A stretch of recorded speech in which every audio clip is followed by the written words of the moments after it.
I said, I want my band back. Why don't you go make the kick? He goes down there, and he had to do something. And that's why I said I want my band back, because I knew it would get him a laugh. Because the pressure of that game, that situation, and he had missed 2 kicks. He had missed a kick all year, and those were the 2 that were the most important. And he makes the one at the end, and he did. What's that sentence?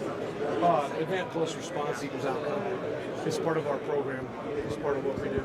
So, and you think his future looks good if he just keeps working at this very great future. Very great future. A lot of length. Absolutely. He can kick the ball a long way, and he kicks it high. He's accurate. Yeah. This game comes down to a walk-on kicker. How do you feel about it? Good. Good. We'll win. If it comes down to that, we'll win.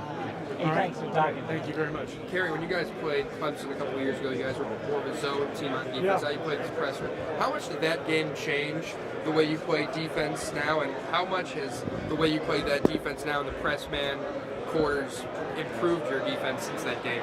Well, I think it was dramatic. I think we were not a very good defensive team at that point in time. Through the end of that season, Coach Meyer came in and met with us afterward, and he said, we're going to blow this thing up. We're going to make some changes. Here are the things that I want to make sure we do, and so we did. We made dramatic changes.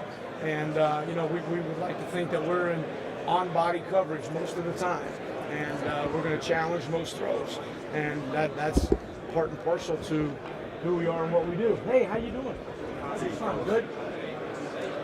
So that's I think that's been a huge part of the maturation and the change in our defense over the last couple of years. Was there, obviously we heard the talk about you maybe following Luke to Cincinnati. Was there any talk with you and Luke about a possibility there? And if so, what kept you in Columbus? You know what, I'm not talking about all that stuff. I love what I'm doing here. I love the fact that I have a chance to coach first-round draft picks and compete for the national championship, and that's what I do. I appreciate you asking that. Thank you.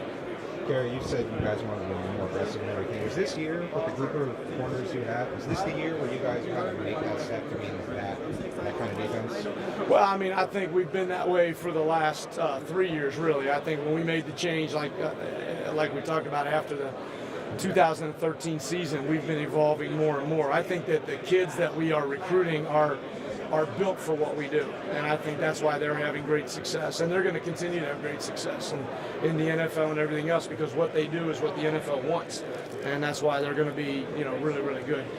They're going to have great careers. You guys have gone up against big-time receivers before. You went against Amari Cooper 2 years ago. Now you go up against a guy named Mike Williams. How do you handle a guy like that, and how have you seen maybe Gary on as your number 1 corner prepare in this bowl practice for him the way maybe Duran 2 years ago prepared for Amari Cooper? Well, what I would tell you is that Gary texted me last night at 7 o'clock. He was going down to watch film. We had to do a Fiesta Bowl function, and he's not out in the malls or wherever kids go. He's watching film. He's preparing. He's been a pro from the day he walked on campus, and his skill set continues to evolve. But that's true for all the guys in the room, Marshawn and Denzel as well. The talent of the receivers that we are going to play is phenomenal. These are really, really good, big, long, fast, skilled guys. So we have to be able to be at the top of our game.